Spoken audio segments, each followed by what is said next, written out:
Billy, I am so happy you asked about the Hannibal Directive because actually an Israeli army investigation suggested many from October 7th were casualty caused by friendly fire.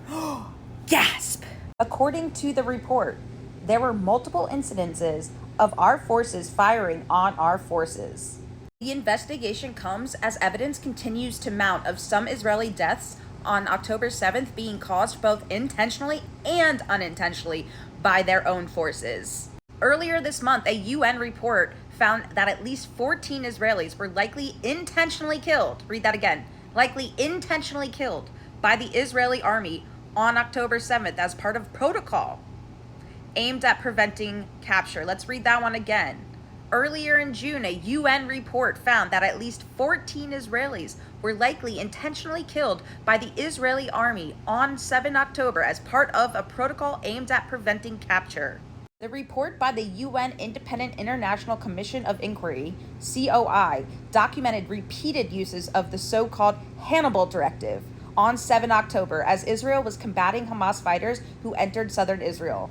The directive, when active, indicates that the Israeli army should use any and all means to prevent the capture of Israeli soldiers, even if it involves killing them. I'm going to read that to you in the back who weren't listening the first time. The directive, when active, indicates that the Israeli army should use any and all means to prevent the capture of Israeli soldiers, even if it involves killing them. The report confirmed one statement by an Israeli security forces task crew, confirming that the crew had applied the Hannibal Directive by shooting at a vehicle that they suspected was transporting abducted Israeli soldiers.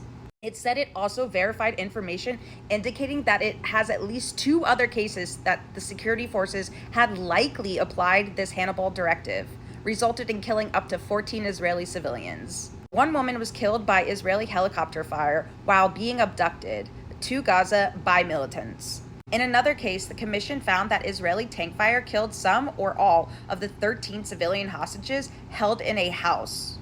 Also, according to reports, several Israeli captives being held by Palestinian fighters were killed during crossfire with Israeli military in what was described as a delayed and chaotic military response. But yeah, you were saying?